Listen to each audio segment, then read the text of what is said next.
దేవునికి స్తోత్రం. మీ అందరికీ వందనాలు. దేవుడు మిమ్మల్ని దీవించునుగాక. నా పేరు సెలెస్టియల్ బాబు. అందరూ నన్ను ఎంసీ బాబు అని పిలుస్తారు. నేను పుట్టింది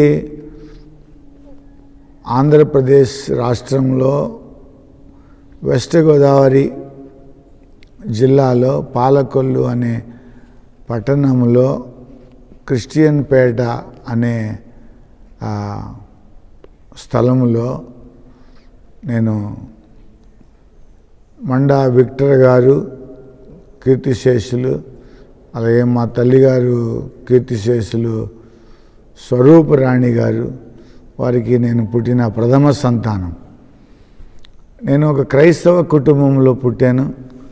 గోదావరి డెల్టా మిషన్ జేడిఎం సంఘం అక్కడ నుండి ఎంఐఎస్ చాపల్లో మా తల్లిదండ్రులు సభ్యులు, మా తండ్రి గారు అక్కడ ఉన్నటువంటి సంఘ నాయకులలో ఒక నాయకుడిగా ఉండేవాడు. దేవునికి స్తోత్రం. నేను చిన్నప్పటి నుంచి క్రైస్తవ కుటుంబంలోనే పుట్టి పెరిగాను. కొంతకాలమైన తర్వాత నాకు 10వ తరగతి చదువుకున్న తర్వాత నేను దేవునికి దూరం అయిపోయి పాపంలో జీవిస్తూ మరి అక్కడి నుంచి నా పాప జీవితాన్ని ప్రారంభించడం జరిగింది. ఆ తర్వాత నేను కాలేజీలో చదువుకోవడానికి వెళ్ళి అక్కడి నుంచి మళ్ళీ ఉద్యోగరీత్యా బాంబే పట్టణానికి వెళ్ళాను. అక్కడ కూడా నా పాప జీవితాన్ని కొనసాగిస్తూ దేవునికి దూరంగా బ్రతికాను. కానీ ప్రభువును నేను గుర్తించలేకపోయాను, సరిగా అర్థం చేసుకోలేకపోయాను, ఆయన్ని వెంబడించలేకపోయాను. దేవుని బిడ్డలారా, నేను మరి ఉద్యోగము ఎలాగ చేయాలని ఆశతో ఉన్నప్పటికీ కొన్ని పరిస్థితులను బట్టి నాకు ఉద్యోగం దొరకలేదు. అక్కడి నుంచి నేను ఏదో వ్యాపారం చేసుకుంటూ ఇక జీవించడం జరిగింది. ఈలోపు నాకు తోడబుట్టినటువంటి ఇంకా ఒక తమ్ముడు ఉన్నాడు నాకు. ఇంకా నలుగురు అక్క చెల్లెళ్ళు ఉన్నారు. నలుగురు అక్క చెల్లెల్లో ఒక చెల్లెకు, అందరూ చెల్లెళ్ళే, ఒక చెల్లెకు బ్రెయిన్ ట్యూమర్ వచ్చింది, బ్రెయిన్ క్యాన్సర్. మరి మా తల్లిదండ్రులు, మా తండ్రి గారు గవర్నమెంట్ ఉద్యోగి ఎలక్ట్రికల్ డిపార్ట్మెంట్లో, మా తల్లిగారు ఇంట్లోనే హౌస్ వైఫే. మరి ఎంతో ప్రార్థన చేశాము, ఎంత చేసినా మా చెల్లెలు బ్రతకలేదు. అయితే అది చాలా నన్ను కృంగదీసింది, అనేక రకాలుగా ఆలోచనలో పడేసింది. మన ప్రార్థనలు విన్నప్పుడు దేవుడు మనకు సహాయం చేయని దేవుడు మనకెందుకు అని ఒక తిరుగుబాటు ధోరణి నాలోనికి వచ్చింది. నేను యేసు ప్రభు మీద చాలా తిరుగుబాటు చేశాను, చాలా దేవునికి దూషించాను, అవమానపరిచాను, ఇష్టం వచ్చినట్టుగా జీవించాను. ఆయన మీద కోపంతో కూడా ఇంకెక్కువగా పాపం చేశాను. అయితే కొన్ని సంవత్సరాలు నేనేమనుకునేవాడినంటే, మనకు సహాయం చేసే దేవుడు లేడు, మన బతుకు మనమే బతకాలి. ఇక మన బతుకు మనం బతికేటప్పుడు ఆయన మనకెందుకు, ఇంకా ఆయనకు నమస్కారం మనం ఎందుకు చేయాలి, ఎందుకు దండం పెట్టాలి, ఎందుకు ప్రార్థనలు చేయాలి అని ఆలోచన నాకు వచ్చింది. అయితే కొంతకాలం అలాగా దేవుడికి వ్యతిరేకంగా జీవించాను. నా శక్తి జ్ఞానం వయసులో ఉన్నాను కాబట్టి అన్ని రకాల ప్రయత్నాలు చేశాను. ఒక 3-4 సంవత్సరాలు తర్వాత నేను వరుసగా అన్ని ప్రయత్నాల్లోనూ ఓడిపోవడం చూశాను. నా శక్తి పనికిరాలే, నా జ్ఞానం పనికిరాలే, నా ప్రయత్నాలు పనికిరాలే, నేను ఎందులోనూ కూడా సక్సెస్ అవ్వలేకపోయాను. 99% వరకు నేను సక్సెస్ అయ్యేవాడిని, కానీ 1% ఓడిపోయేవాడిని. అప్పుడు నాకు అర్థమైంది నాతో ఇంకా కాదు. అప్పుడు నేను ఎన్నడూ ప్రార్థన చేయని నేను దేవునికి మళ్ళీ ప్రార్థన చేశాను. నీవెందుకు మాకు అని ఒకప్పుడు ప్రార్థన చేశాను, వదిలిపెట్టేశాను ప్రభువుని. కానీ ఇప్పుడు మళ్ళీ ప్రార్థన చేశాను, ఒకవేళ నేను చేయలేనిది నువ్వు చేసి నాకు కావాల్సింది నువ్వు అనుగ్రహిస్తే యేసయ్యా, నువ్వు దేవుడో కాదో నాకు తెలియదు, అందరూ చెప్తే విన్నాను, దేవుడు అయితే నువ్వు సహాయం చేయాలి, నీ ప్రభావము శక్తి నాకు చూపించాలి అని నేను దేవునికి ప్రార్థన చేశాను. అప్పుడు దేవుని బిడ్డారా, నేను ఏది చేయలేకపోయానో దేవుడు అది చేసి నా జీవితంలో చూపించాడు. వరుసగా అనేక సార్లు మరి ఆ విధంగా నేను ప్రార్థన చేయడం, ప్రభు చేయడం చూసిన తర్వాత నేను ప్రభువుకు దేవుని బిడ్డారా నా మనసును ఇచ్చి నేను చెప్పాను, నీవు ఎప్పుడైతే సహాయం చేస్తావో అప్పుడు నేను నీకు నా జీవితాన్ని అర్పించుకుంటా, లేదా నువ్వు నేను సమానమైపోతాం, కాబట్టి నీకు నేను నమస్కారం చేయవలసిన అవసరం ఇంకెప్పటికీ ఉండదు అని ప్రార్థించేవాడిని. దేవుని బిడ్డారా, అలాంటి బతుకుతున్నప్పుడు మా ఆత్మీయ తండ్రి బాంబేలో సేవ చేస్తున్నటువంటి మా రక్త సంబంధి చుట్టుగుల్ల జోసెఫ్ గారని బాంబేలో ఉంటాడు ఉద్యోగరీత్యా. ఆయన ఒక సంఘం కట్టాడు, ఆ సంఘానికి వెళ్ళేవాడిని, తెలుగువారు ఉన్నటువంటి సంఘం. దేవుని బిడ్డారా, అక్కడ నేను ఆత్మీయంగా బలపడ్డాను.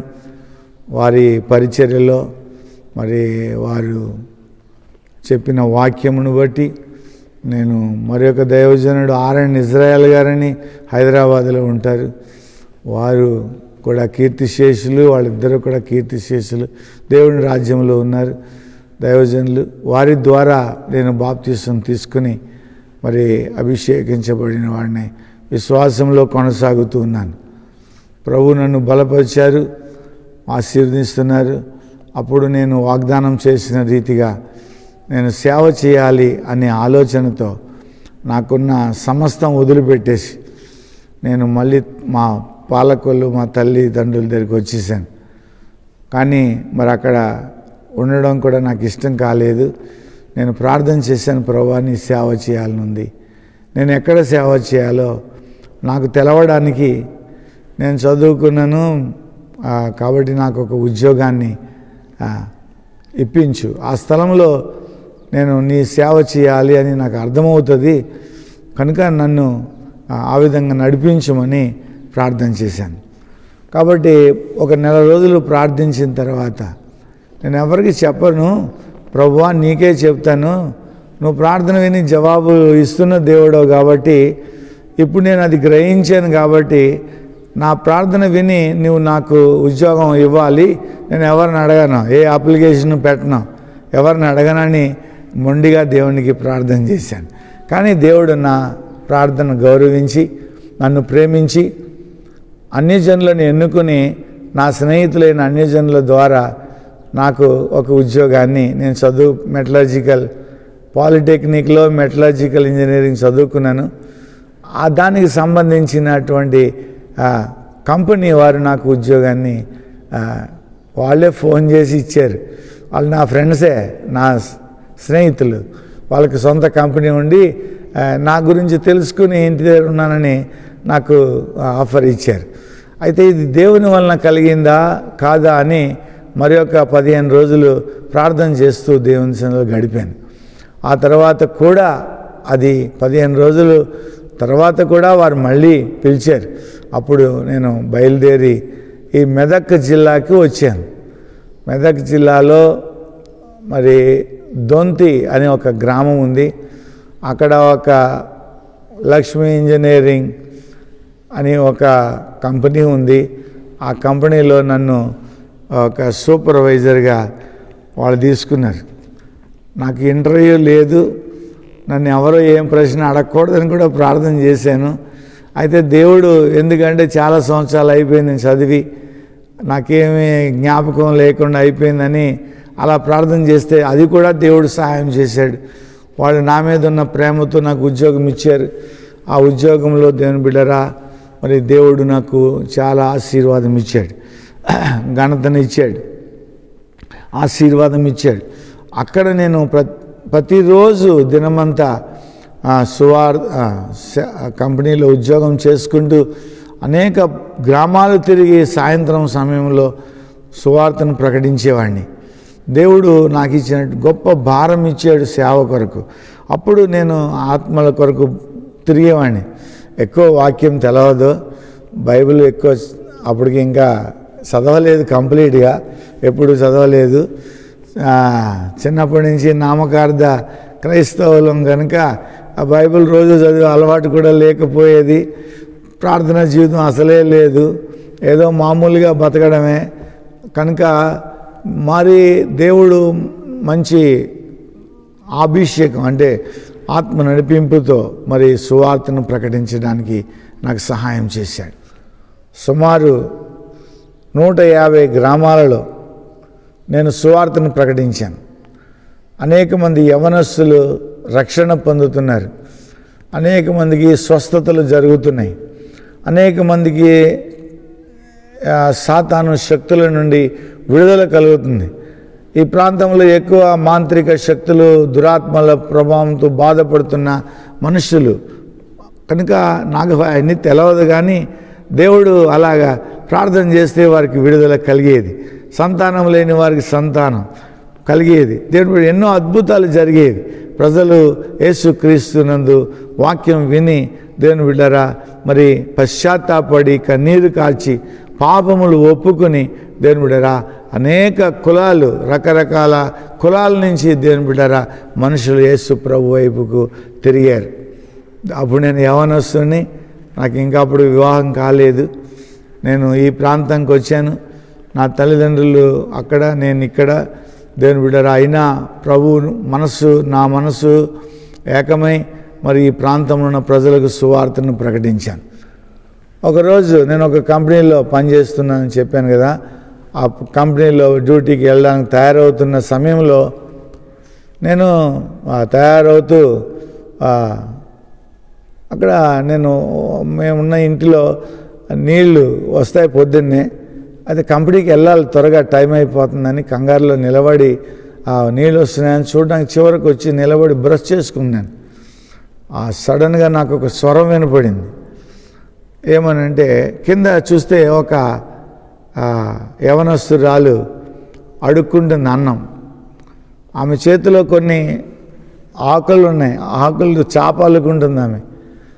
అయితే నాకు ఆమె ఎవరో తెలియదు, ఎందుకు వస్తుందో తెలియదు, ఆకులు ఏంటో తెలియదు. అయితే ప్రభువు నాకు ఒక స్వరం వినిపించారు. ఏమనంటే వీరికి సువార్త ఎవరు చెప్తారు. అయితే నేను అది ఏంటో నాకేం తెలియదు, కానీ సడన్గా నా ఆత్మలో నేను ప్రభువుతో అంటున్నాను, నేనున్నాను ప్రభు అని నేను చెప్తాను. ఇదంతా ఒక క్షణంలో అన్నట్టుగా జరిగిపోయింది. ఏ అనుభవాలు లేవు నాకు, నేర్పించేవాళ్ళు లేరు, చెప్పేవాళ్ళు లేరు, చేయి పట్టుకుని నన్ను నడిపించిన వాళ్ళు కూడా లేరు.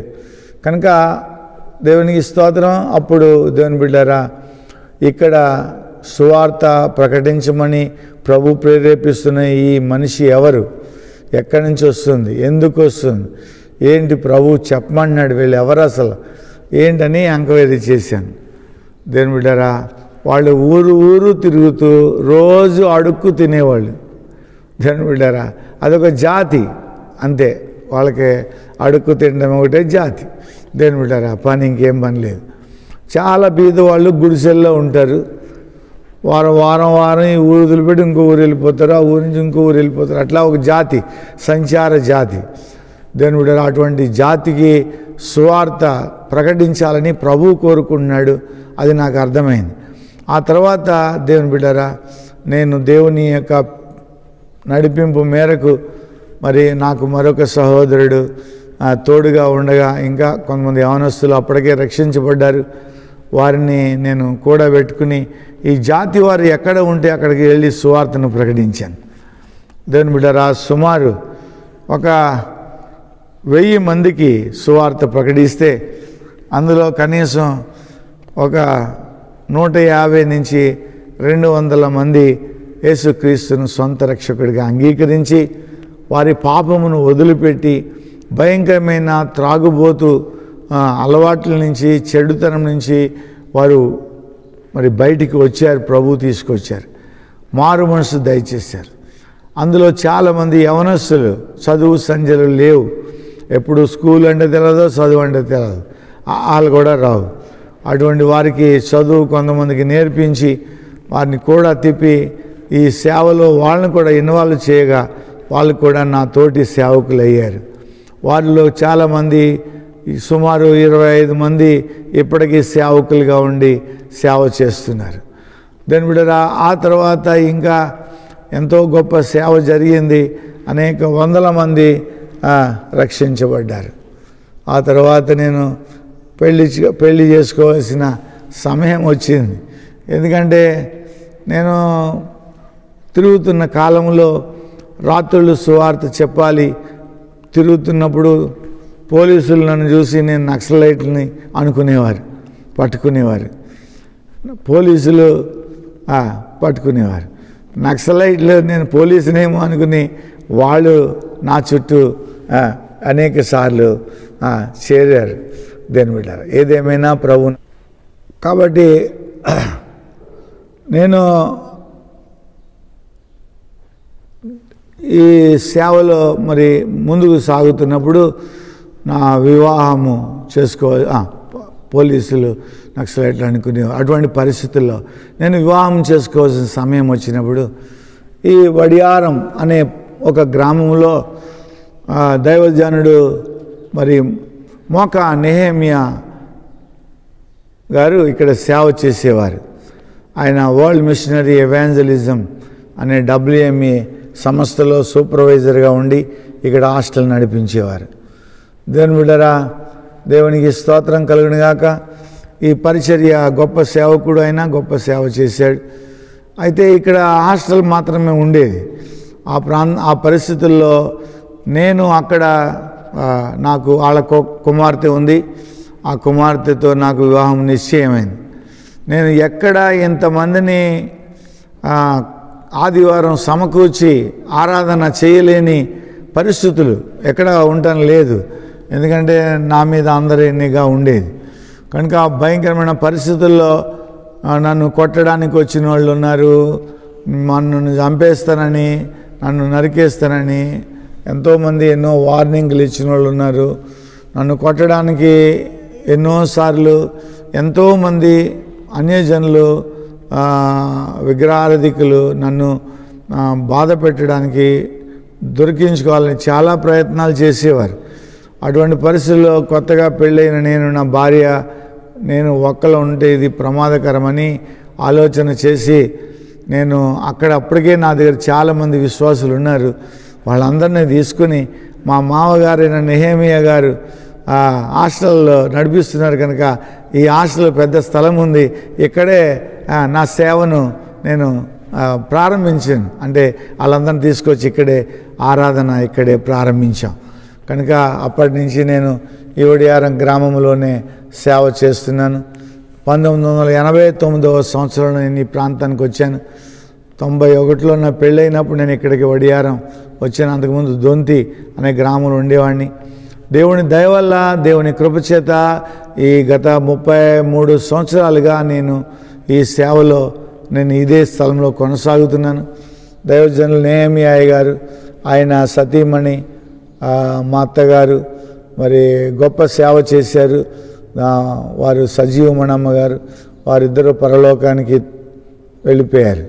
దాని బిడ్డరా, మరి ఆ సేవల్లో కొనసాగించడానికి మరి దేవుడు నాకు కృప చూపించాడు.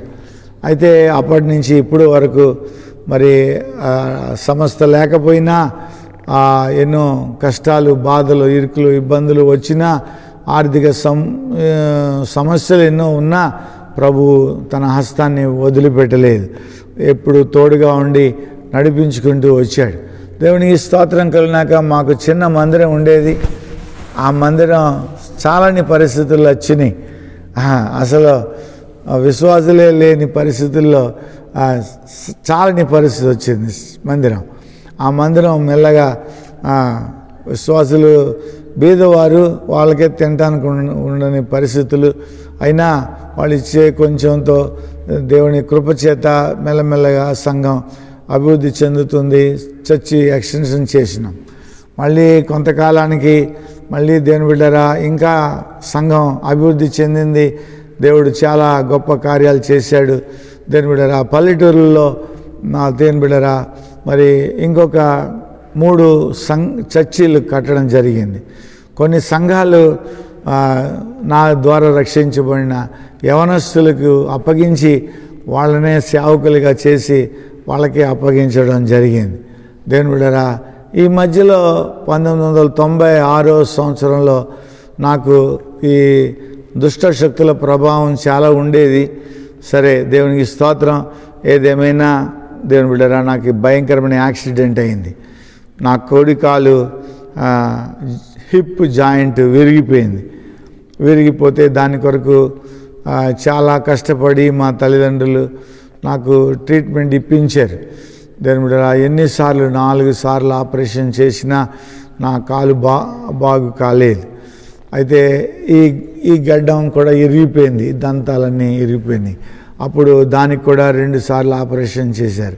ఇంకా ఆపరేషన్ చేయించుకోవడానికి ఆర్థిక శక్తి లేదు. అప్పటికే చాలా అప్పులు అయిపోయినాం. ఇంకా అలాగే ఊరుకున్నాను.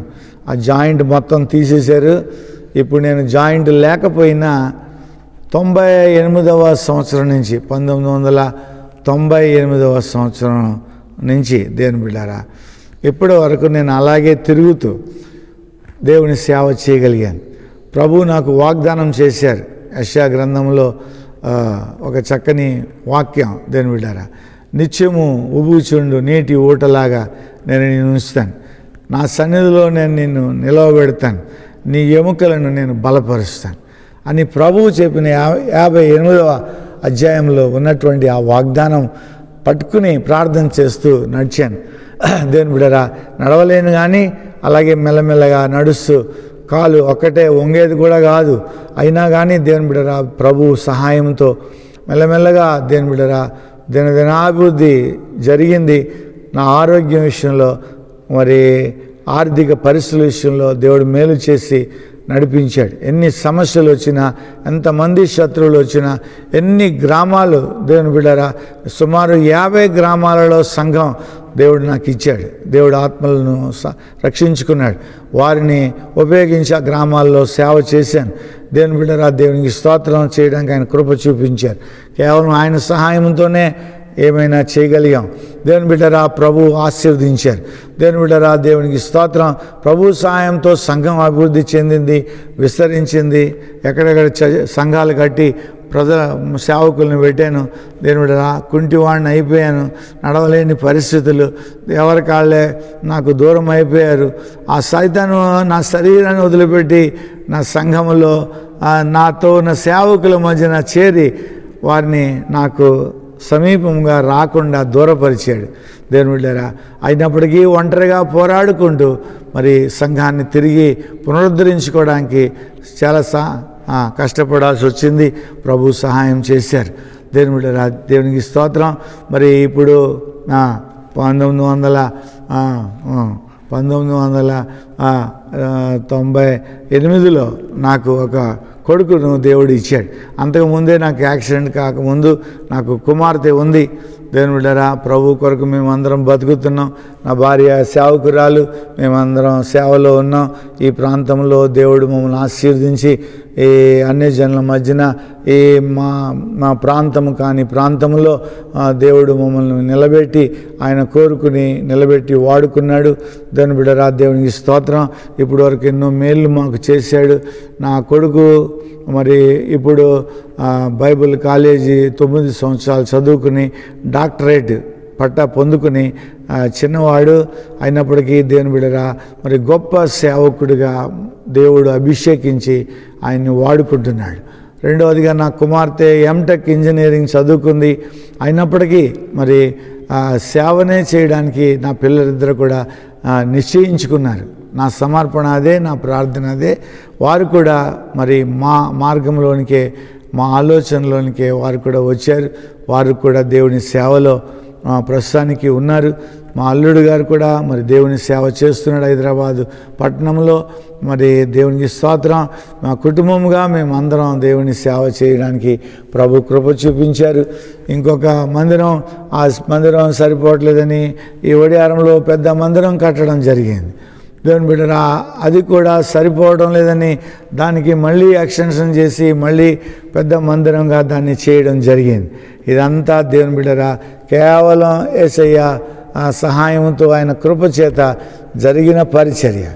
ఈ సాక్ష్యము ద్వారా మీకు నేను యవనస్తులైన పిల్లలకు ఈ సాక్ష్యం గురించిన వారికి నేను చెప్పే మాటలు ఏంటంటే, దేవుడు నాకెన్ని డబ్బులు ఇచ్చాడో అది కాదు, నాకు బీదవాణ్ణి నాకే ఆర్థిక సహాయం లేదు, అయినా ప్రభు ఏదైతే నాకు అవసరమో అది నాకు చేస్తున్నాడు.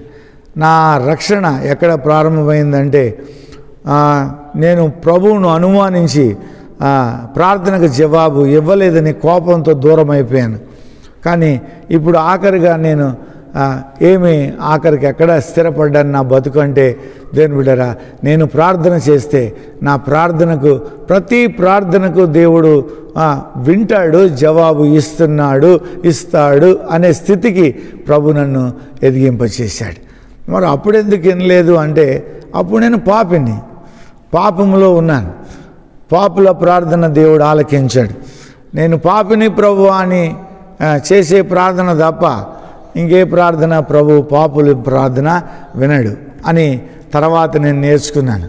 ఆ విషయం మీకు తెలియచేస్తున్నాను.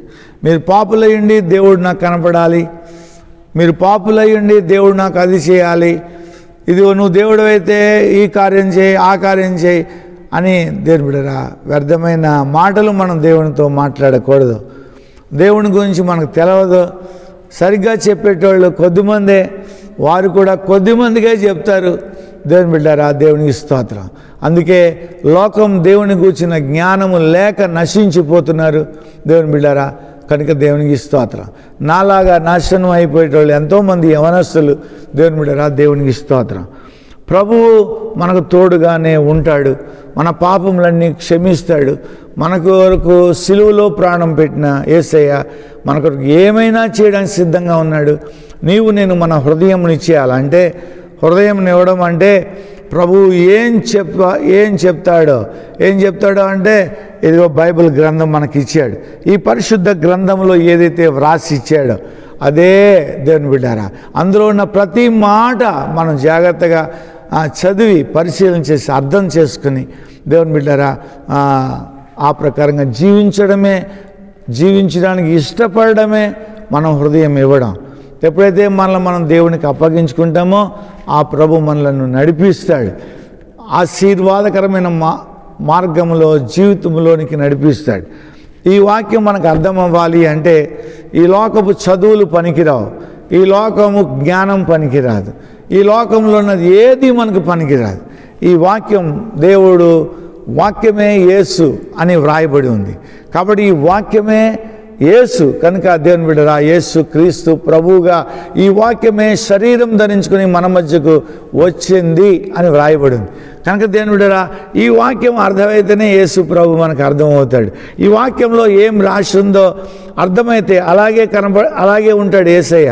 దేవుని బిడ్డరా, నా కొరకు ప్రాణం పెట్టిన యేసయ్య నేను ఏమడితే అది ఇస్తున్నాడు. ఒకప్పుడు నేను పాపిగా ఉన్నాను, నా కొరకు ఏమి దొరకలేదు. నేను ప్రార్థించి ప్రభువా నాకు సహాయం చేయమని నేను అడిగితే నేను ఏది అడిగితే అది ఇచ్చాడు.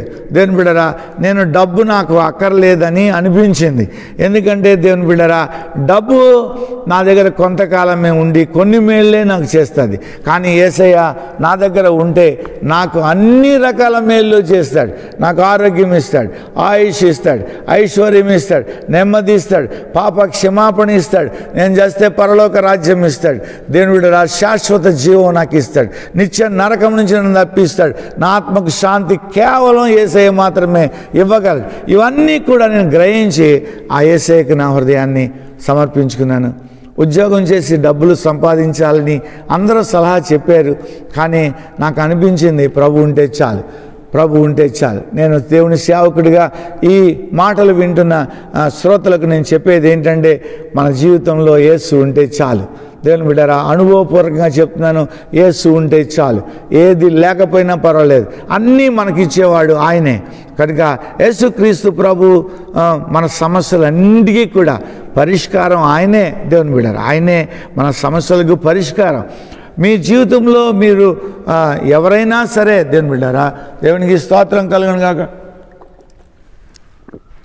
మీరు ఏ కష్టంలో, ఏ బాధలో, ఏ సమస్యల్లో మీరున్నా, ఎన్నో ప్రయత్నాలు మీరు చేసి ఉన్నా మీకు ఎక్కడ సమాధానం అంటే ఆన్సర్ దొరకకపోవచ్చు, లేకపోతే పరిష్కారం మీ సమస్యకు దొరకకపోవచ్చు. కానీ యేసు దగ్గరికి మీరు వచ్చి మీరు యథార్థంగా ఈ వాక్యములో ఉన్న మాటలు నమ్మి మీరు గనక ప్రభువుకు ప్రార్థన చేస్తే, ఆయన సహాయాన్ని కోరుకుంటే, దేవుని బిడ్డరా, తప్పకుండా మీకు జవాబు దొరుకుతుంది, విడుదల దొరుకుతుంది. సైతాను శక్తుల నుంచి, దేవతల నుంచి, దురాత్మల నుంచి, మంత్రగాళ్ళ నుంచి, మాంత్రిక శక్తుల నుంచి, ప్రతి విధమైన దుష్ట క్రియల నుంచి, ప్రతి వ్యాధి నుంచి, ప్రతి విధమైన సమస్య నుంచి నీ మనసుకు, నీ ఆత్మకు, నీ శరీరానికి కావలసిన ప్రతి విడుదల, విమోచన యేసు రక్తం వలన మనకు కలుగుతుందని దేవునికి వాక్యంలో వ్రాయబడి ఉంది. ఇంకా గొప్ప మాట మీకు చెప్తాను. దేవుని బిడ్డరా, మనకు ఎంతోమంది రక్త సంబంధులు, ఎంతోమంది తోడబుట్టిన వాళ్ళు, ఎంతోమంది మన కొరకు గొప్ప గొప్ప వ్యక్తులు మన కొరకు ఈ లోకంలో ఉంటారు. కానీ దేవుని బిడ్డరా, ఒక్కటే అన్నిటికంటే శ్రేష్టమైంది ఒక్కటే ఉంది. ఏంటో తెలుసా? యేసుక్రీస్తు ప్రభు నన్ను ప్రేమిస్తున్నాడు, నిన్ను ప్రేమిస్తున్నాడు. దేవుని బిడ్డ, నిన్ను యేసు కంటే ఎక్కువగా ఎవరు ప్రేమించేవారు లేరు. నన్ను యేసుక్రీస్తు ప్రభు కంటే ఎక్కువగా ప్రేమించేవారు ఎవరు లేరు. ఆయన ప్రేమించి ఏమైనా చేశాడు, ఏమైనా చేస్తాడు, ఏమైనా చేస్తున్నాడు.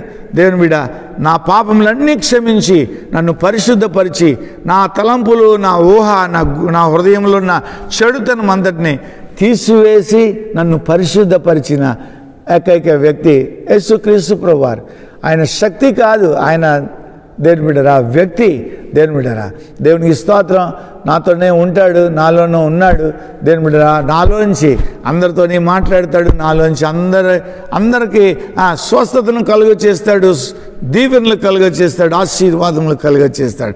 ఎందుకంటే యేసును నేను పిలిచాను, నాలోనికి రా ప్రభు అని.